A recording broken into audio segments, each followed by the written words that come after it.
that will go down in the annals of history. Yeah, Was that your first time yeah. Those on the well, no, street? no. Well, technically, yes, sort of yes. I had preached on the street the night before, uh, in Times Square with the guys, but that was the first time that I had ever, just proclaimed and heralded the gospel out loud in the open air to whoever's There was no passing. doubt where you were coming from. And holy cow! So yeah, that was a work of God. I think the believer can say nay. That's fine, but uh, people get accustomed to seeing you on YouTube or what. But I'm just definitely not necessarily the kind of guy that's just going to start screaming about. Now, I might be in a restaurant talking so loud that everybody's looking at me when I'm talking to my friends about religion or something like that. But I don't purpose. I've never really purposely just started hooping it out like that. But the interesting thing about that though is kind of divine appointment or what. You can call it coincidence or what. That's fine. Okay. Yeah. But I had no more finished praying with my wife that God would give me a particular mission to follow for whatever. Give me a mission. Just bang. Give me something. Something clear, something distinct. Give me a mission. Hmm. And that's when after I got finished praying, I picked up the phone, checked my messages, and Lynn Pettis was on the phone wanting to know if I wanted to go to New York and preach at the Super No Bowl. kidding. Yeah, it was the same. It was like right after that. I was like, Oh, geez. seems like a divine appointment, right? Seems like an answer to prayer. I wasn't going to say no because I was like, well, my prayers have been answered already. And God's given Wow. me a mission for at least that one particular moment in time. And how did Sure. Marty get hooked up into that? Yeah, Lynn called Marty. Oh, Lynn was a leader. Lynn, Matthew 4:19 hmm. is how's it going on? So Lynn was the the the top guy, so he was to assemble a team because they had like several teams, and so the leader guys assembled the teams. So Lynn called up a couple of hoodlums, go down to New York, and man, there was a lot of great guys there, though. I mean, there was some really, And was this a pretty organized yeah, it was affair? very organized. Boy, I can't. It's through the Sports Outreach Yeah, International, yeah. and boy, I can't remember the gentleman who heads that thing up, but he's a go-getter, real no nonsense. I like him. He's the kind of guy that it takes to put something like that together. Now, when you do a major event like that, is there prep work before they allow you just to go out there on the street, or Yes. anybody can go out Yeah, there? they had Christian, some Christian, what I call Christian education, but I mean, yeah, there was some prep work, how to deal. What the heck was? Well, did they teach us on that? We had, well, first of all, before you even get down there, they're sending paperwork on the study about the particular situations you're going to be in.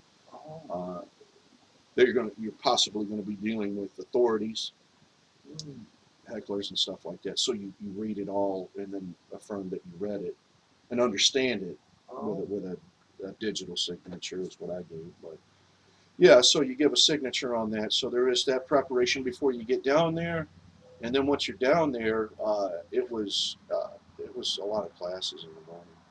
and is And there so, people that are in the group that don't actually preach or support mhm. Yeah, people like right. the Stand Up I Tracks? wasn't. Or, When I went down there, I had no intention of speaking at all. oh, really? No, I was just going to be a support group. I was going to pass out tracts. No kidding. Yeah, I didn't. I wasn't planning on preaching. I didn't. It was not my intention. I didn't. No, not me.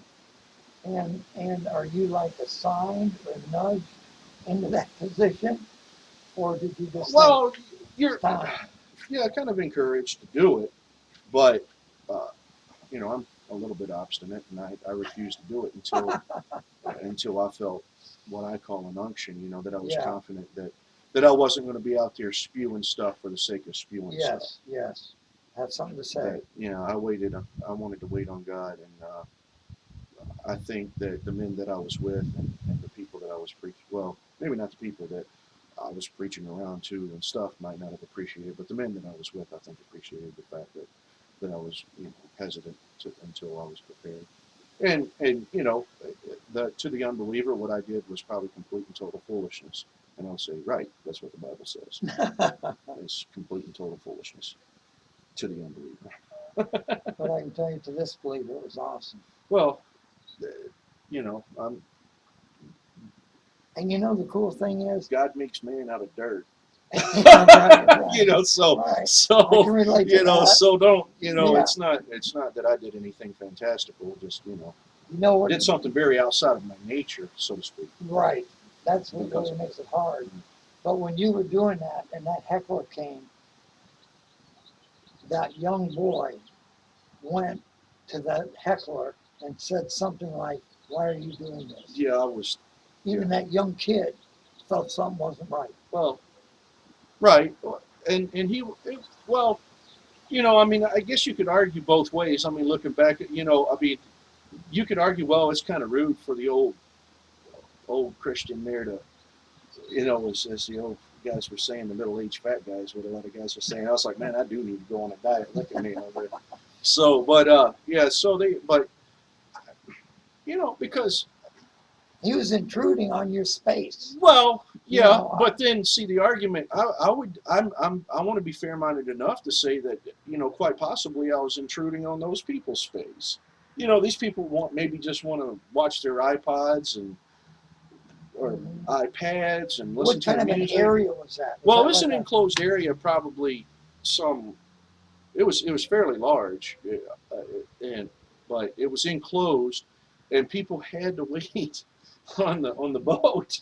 So, Oh, and that's why you had a captive audience. so to speak, yeah, and that's why I chose to try to discuss what we discussed earlier: the liar, lunatic, Yeah, Lord or legend yeah. aspect, and then and actually kind of try to just talk about Christ in a more, I don't want to say informed, but less preachy, loud, so Yeah. that people get, but less preachy. But then when the heckler came, but I was the heckler. I said it then, and I'll say it now. The heckler, to a degree, I guess, you know, had the right to. He didn't. He dissented from what I had to say. He just decided to show his dissent in a kind of bombastic way that, Yeah, it was you know, rude. well, I mean, I right. think to get up in your face. I mean, of the belief that I have a personal amount of Well, if space. he would, right, well, Don't get in it okay, unless yeah, I invite you in. right, and if he would have come up and started challenging me in a Aggressive. well, no, not Physical. physically. I'm not thinking that. I'm thinking in terms of, like, if he would have Oh, said, well, debating. Jesus is still dead. Oh, yeah. Yeah. I would have engaged that. Yeah, that would have been good. That's what we do, and That I would would be have fine. gladly done it. I think that if there was, for what it was, I think it was a little bit sad that that gentleman, if you will, uh, wasted his free speech on going blah blah blah. Yeah, I didn't say nothing. He didn't have anything to say. I believe that I have good news. I know that I have good news. Yeah. I want people to hear it. And there were people there that wanted to hear it. I could hear some women and some people agreeing with me. Mhm. There were probably some naysayers. There was probably some people, but there was a crowd gathered around quite a bit. There were people, you know, and the people gathered. You could hear me so far, and they seemed, the people that were interested pulled up. But you know, it, with that guy, you know, uh, well, I wasn't expecting it. And did the police take him away? The police did take him away because when I was getting louder and louder on purpose to Yeah. overpower him, Right. well, then the police came and I was like, well, okay, now it's for real. Here comes the police. So that's when I throttled and said, well, stop. Let the authorities have their say. Okay, so then the authorities said, quieten down. Okay, no problem. They didn't say that I couldn't speak. Just bring it down. Oh, So I brought it back down, and that guy started in again, and the authorities at that time decided that they would remove him and not me. If they wanted to remove me, I would have complied. yeah. I wouldn't have fought. That was not part of our plan. That was not part of our policy. If the powers that be said that we weren't to preach word, they moved some of our positions earlier that week because crowds were gathering and it became a possible hazard and stuff. So the policy was complete compliance with the authorities. Our goal was not to go to prison for the cause of Christ. I mean, it wasn't going to gain anybody anything to go to prison for, because we had the right to speak and speak freely, and there were hundreds of police officers all over the place. I was addressing these men and women in uniform all day, every day. They're just passing by, and I don't know how other people were doing, but I would make eye contact with them and address them as officer, officer, officer. How you doing? Establish that I'm here. They see that I'm, a religious freak out there handing out paperwork and everything. And they were fine with it. If those officers would have told me that I need to pack up and move elsewhere, I would have. Not because I don't think that that would have made a hill of beans difference as to what God's plans was, because that would have been, I think, part of His plan for me to apply. Now, because these men weren't. Well, yeah, we were assigned areas and different things like that, right? And we rotated the teams. Like, one team would be in Staten Island, one team would be Times Square. They were near Central Station, I believe, and all over the place. I think there was about 10 teams of 10. There was approximately 100 people, and so Were you at the stadium? No. We were a good ways from the stadium because that was across the river. And we weren't anywhere near that. But there was, man, gazillions of people. Like on Times Square, man, it was just like people were like toe to ankle. Yeah. Just walking on each other's heels. Super Bowl weekend. Yeah. Big. Oh yeah, just stuff all over the place. They had like party stuff set up down there, and people were partying and kicking footballs. And William Tyndale, I want to say it was. It might have been Peyton Manning or one of the Mannings. I can't remember which one. He said that he almost got a gospel tract to him, but his entourage pulled Manning off. I want to say it was Manning, one of the Mannings. So that's my grandson Peyton is named after. Oh, okay. So I mean, it could have been somebody else, but I want to say it was. And so that was kind of interesting on his part, I guess. Well, yeah. To kind of come in contact with celebrity and attempt to get the gospel message to them a little bit. Yeah, so cool. Yeah, it was an interesting experience. It was interesting in that you had Christians that were from different denominations, as they say.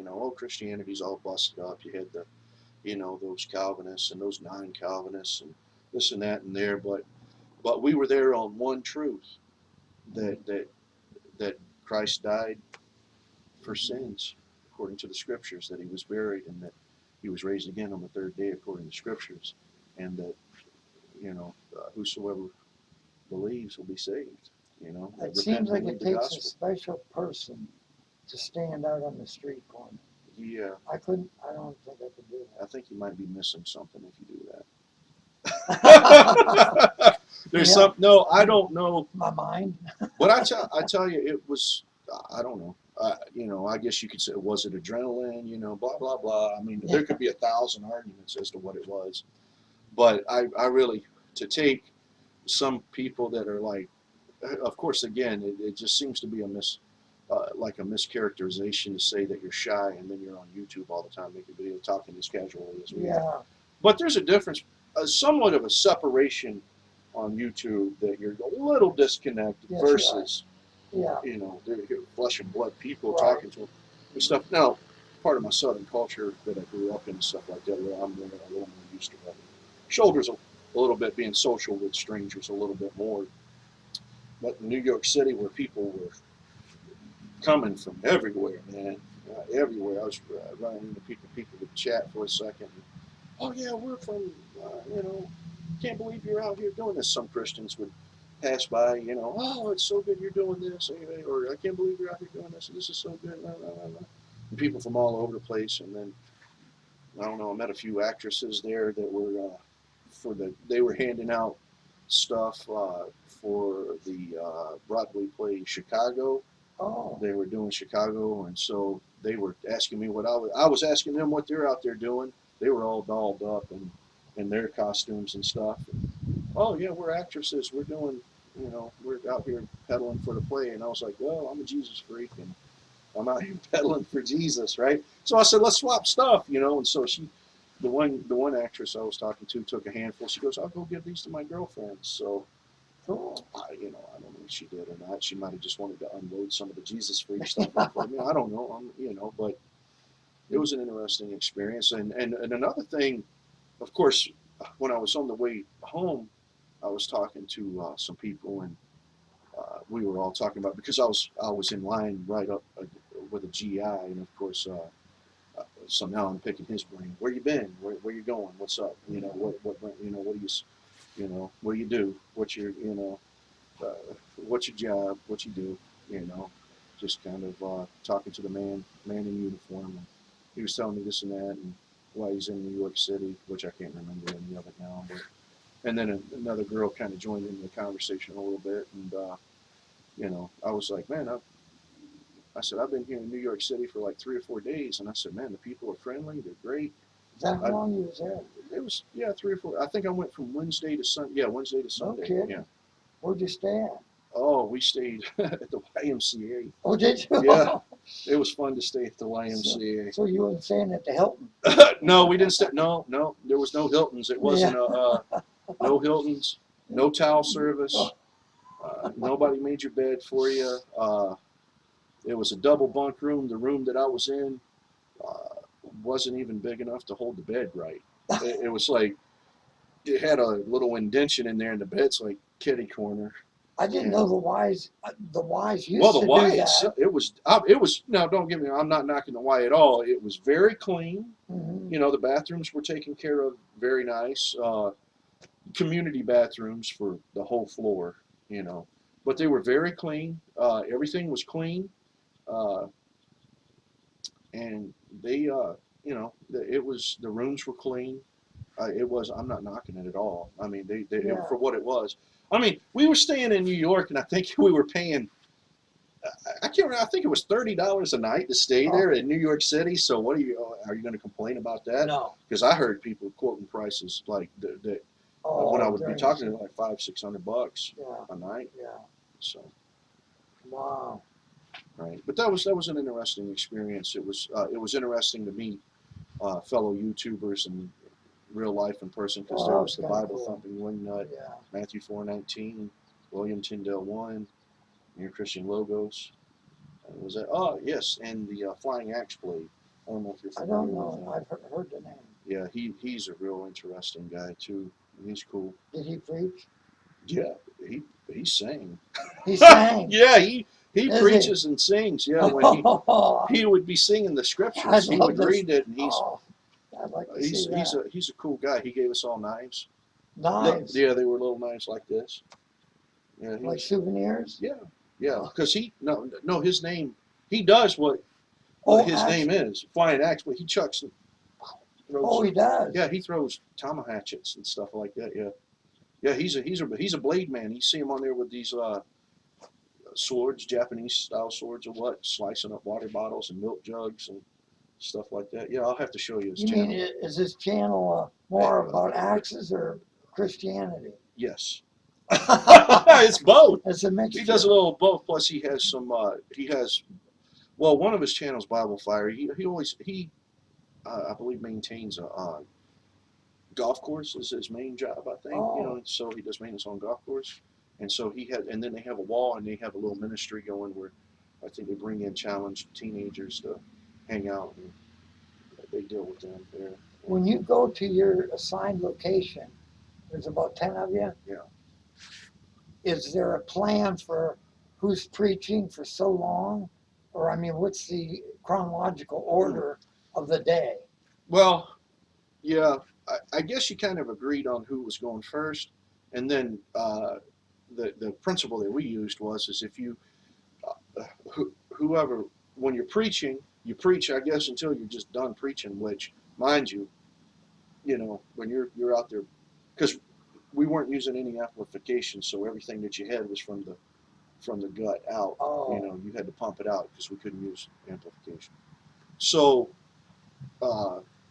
it was pretty strict, hard on the throat a Yeah. little bit, you know. So guys were lasting 10 minutes, 15 minutes, you know, something like that, I think. And then how long do you? Well, the next that. guy, the way you decided who the next guy was is that whenever you uh, thought that it was your time to preach, you would stand next to the preacher. You would get next to the Oh. preacher, and then he would, whenever he called it off, you would step up to the little. We had like a music stadium podium kind of thing, a little stand. Would he Somebody brought actually one of those. announce he's at the end, or he just No, sits no, down you and just somebody yeah, it's just just like keep on and going? it's like WWE wrestling. Man. You Oh, just tag okay, out and tag out.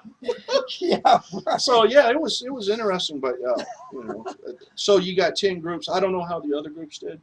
This was how, you know, Lynn was Matthew 4:19 was our leader. So Lynn, what Lynn said is the. And how long do you do that? For how long? Oh, during the day? now the nights were from. Gosh, we got out of. Let's see, we got out of Christian education close to noon, about lunchtime, something like that. Oh, no kidding. Yeah, and then after that we it was like from I want to say from like noonish till about 9. Yeah, No kidding. yeah, we were out there about 8 hours a day. I Something think like I'd run out of stuff to say, well, you would just well. Here's the interesting thing. especially if you can't That- recall the Bible. Well, actually, see, you might do a great job, Ray, because here's the thing. You say because of your years of drug abuse and stuff, you repeat yourself a lot, right? Mhm. Well, that's how you street preach.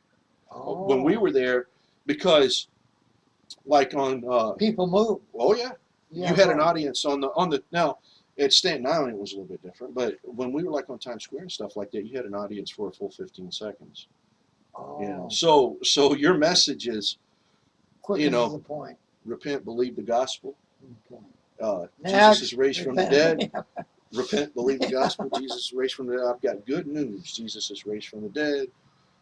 You know, and whatever scriptural text you appeal to, you know, and then you just if you can, I mean, you know, I was just flipping through the Romans road, Oh yeah, yeah, sort of is what I was doing. Yeah, You know, yeah. I was just kind of going through it, yeah. and whoever passed by, well, we believe in a sovereign God, and you know, He puts people in places and at times, and so they were there, and God Were you had them. literally on a I sidewalk? was on the sidewalk. We were on the sidewalk. I was on the sidewalk, back to the street, Back to the street. preaching toward the stores that were on the other side. People would gather up along the wall a little bit. People would come by, stop for a second, and go on. And could you They notice, moved us away. We started off on a corner, and Matthew 4:19 was so popular when he was preaching that he was up on a stand, and I look over there and like, man, there was when when Lynn was preaching, I look over there.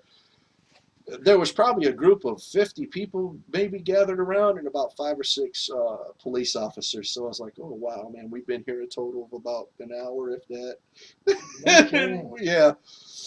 So, well, it just, what happened was, well, he caught a guy that dissented. He didn't like what Lynn was saying, so he challenged him on it, and Lynn took and that drew the people probably. drew the people in, and Lynn's up on a stand, which the police decided wasn't a good idea either. They didn't want us doing that, so So you had to stay on street level? we got down on the street level, and they moved us probably a good 25, 30 yards up the sidewalk, which I mean, you know, well, that's cool. We were on each corner, and I was just handing out tracts. I was like, hey, I got. You know, to some, depending on who it was, other people I'd be like, here, go, you know, I got good news, Jesus raised from the dead. Some of the younger guys, I'd be like, hey, man, take the stuff from the Jesus freak, you know, you want it. Yeah, they would take it, you know, they'd take it from and laughing at me, you know, I'm like, hey, you know. When Len had his thing, was it actually the guy making some points? Was he just blah, blah, blah? No, that guy I think was actually, I couldn't hear, but it was, I think they were more in a, because Lynn started to, I think, Lynn was starting to engage in some presuppositional Oh. argumentation a little bit with them and different stuff. And then I think there was a fellow Christian. I think Marty was there, and he told me there was a fellow Christian that kind of shouted out to Lynn to just tell him what Jesus did for him. Just give it to him, you know. And so, and then I think Lynn affirms that kind of brought him back to, I'm just going to hammer down on the gospel because that's what we're here for. Well, yeah, I think you're going to make more headway doing Well, that. You know, My I personal guess, opinion. you know, I mean, if I could see where apologetics, you know, on the street could work, but I think where we were there to herald the gospel. Mhm, You know, it was apologetics. Apologetics is a part of evangelism, I think. Yeah, sure. mhm. But I think, you know, that our real true purpose was just to be there doing it like the apostles did. Just proclaiming the fact that Jesus is raised from the dead.